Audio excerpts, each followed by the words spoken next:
Good evening. My name is Joe Bandel, and I am the last Rosicrucian. Tonight's advantage, Oak Advantage number 13, a sense of life. It's pretty short, so let's get to it. Everyone has a sense of life. It's an integral part of everyone's philosophy, subconscious philosophy, and psychology.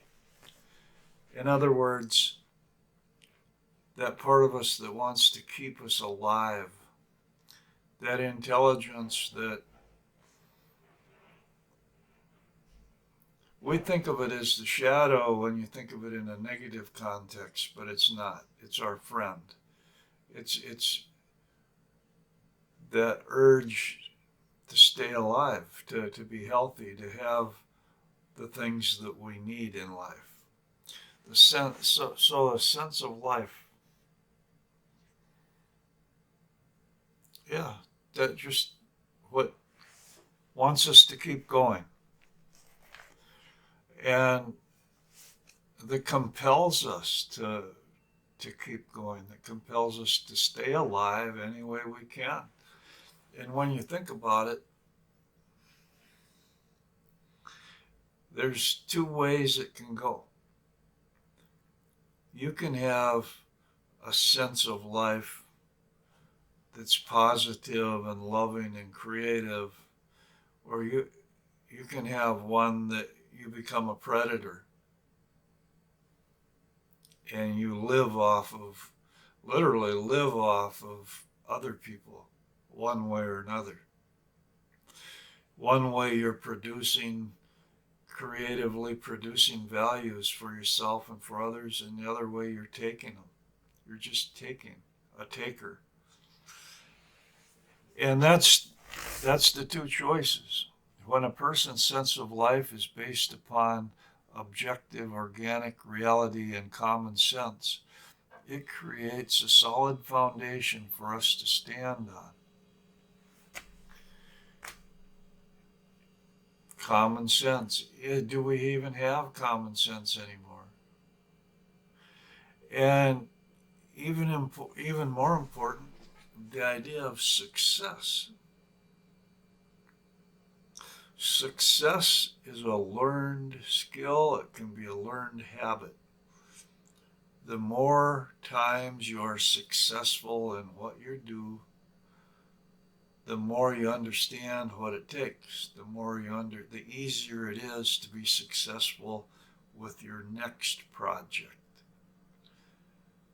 Success is a skill that grows as you gain competency, you gain belief in yourself, and it just keeps going, getting greater and greater and greater. It's a powerful thing. And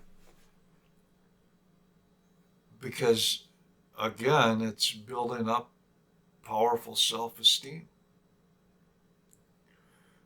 Three of the most powerful ways that you can do this, that you can have an integrated sense of life.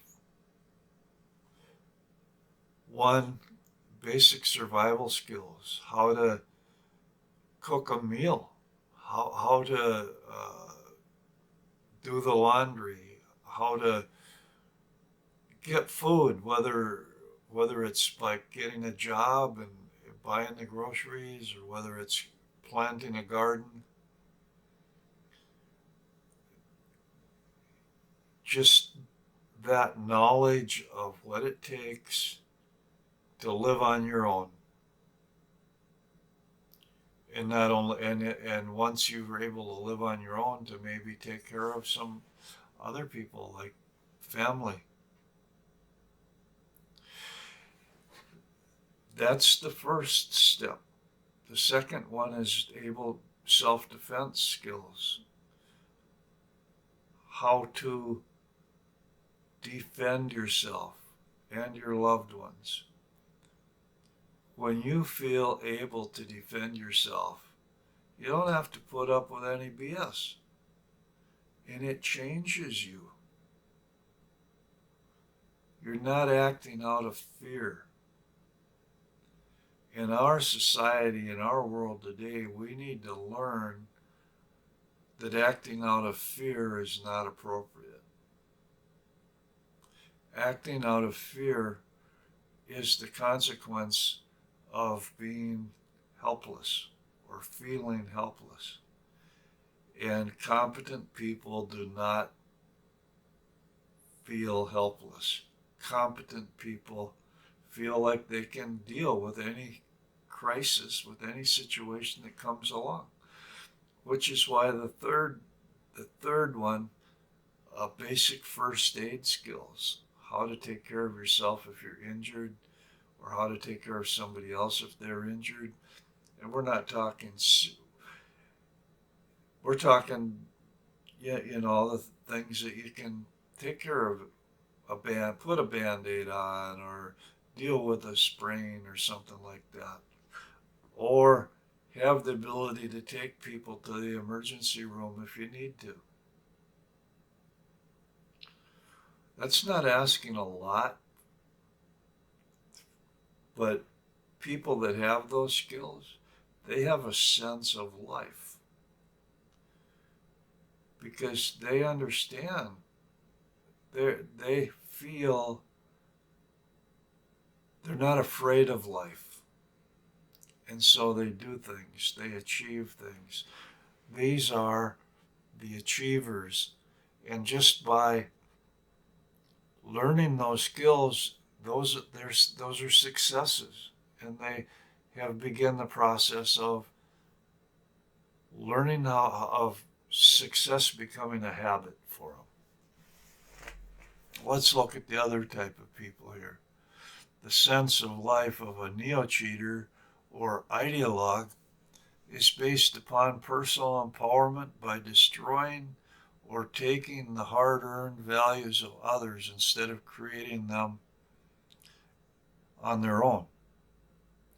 They become predators and they prey upon the weak. They get their power. Their lives are based upon taking advantage of the weaker people, screwing them over, being an external authority. How can somebody else know what is best for me or you? In your deepest heart, that still small voice of conscience knows what's best for you.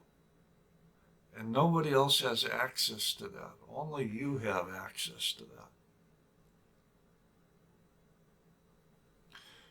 But what do? We go to a life coach for $70 an hour.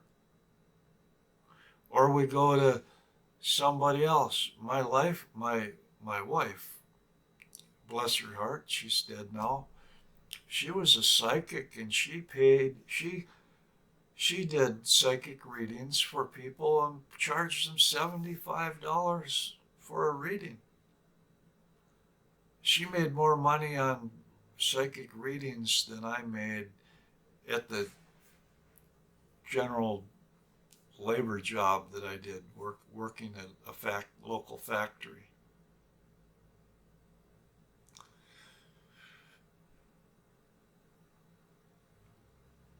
Now, does that mean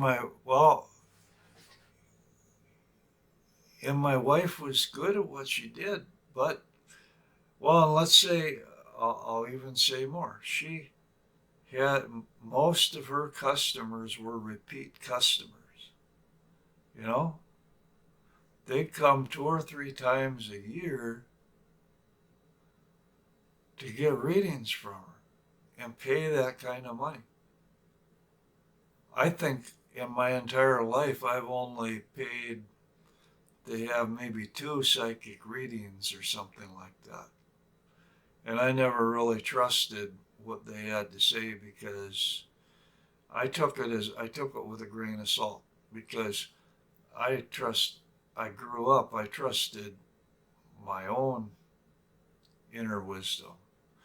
But I'd listen to what they had to say, and sometimes they had some valuable things to say, and sometimes they didn't. But the whole idea of things like that, or our society in general, it's based upon external authorities. It's based upon people, the average person, not trusting themselves enough, not believing in themselves enough, that they have to go to somebody else to be told what to do. They have to go to somebody else to be told what to believe. And for all their life, that's what they're going to do. They're going to be going to somebody else. And guess what? There's tons of people out there that are willing to tell you what to do and what to believe. And none of those people have your best interests at heart. How could they? Because they don't know you. They don't know what's in your heart. But they'll give you some higher purpose, something that they say, this is what's most important. If you want to buy into it. So, they're external authorities, professional neo-cheaters that offer advice, life coaching, paying bucks, lots of bucks. They make a living at that. You know what? I don't make a living at these advantages. I don't charge anything for what I'm sharing. You can take it or you can leave it, but the bottom line is I'm sharing because I'm trying to reach people who belong to my own soul group. I believe that I can attract those people that are similar to me in some way and give them a hand up because I'm doing okay. I'm not trying to make a living on this. And I think that makes a difference. Um, there's people can talk they can do their talk or whatever, and they can say, maybe I'm being stupid.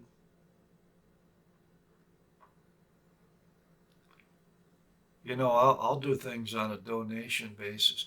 This stuff is sacred to me.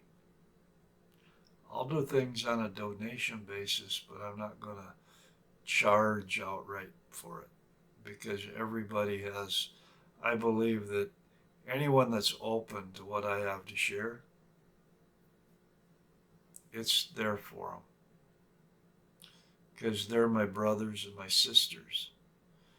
And I'm not going to take an advantage of my brothers and my sisters. I'm I'm retired now. I've spent a life of work. And what I live on is what I managed to achieve over a long life of hard work. So I don't need to prey on the young and innocent, if you will. Anyway, that's kind of a pet peeve of mine. You have these ideologues, and they say they're so wise, and they will share their wisdom. But a lot of that's not common sense, and a lot of it's not objective. And sooner or later, reality comes in sooner or later reality shows up and you get some kind of cognitive dissonance. That's what our entire world is facing right now. We've been fed a narrative that is not connected to reality, to physical reality. And because there's no connection to physical reality, a lot of people are going nuts. They're acting crazy.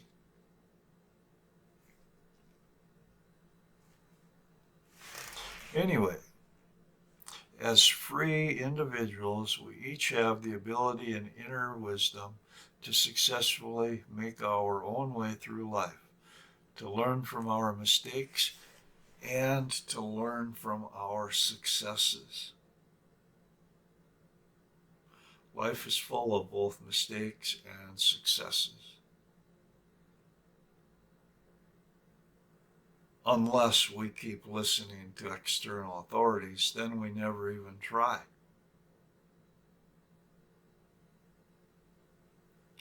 We got to learn to trust ourselves, trust our inner guide, believe in us, you know?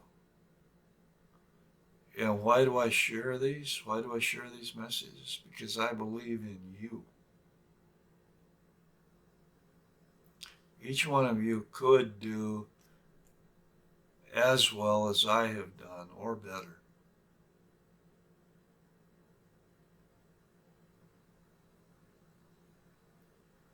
Anyway, that's enough for tonight. I told you it was a short one. I even stretched it out a little bit. But it's the sense of life. What's your sense of life? Is life an adventure? Do you wake up in the morning eager to take on what the day has for us? Or do you dread getting up in the morning? Just some thoughts. Till next time.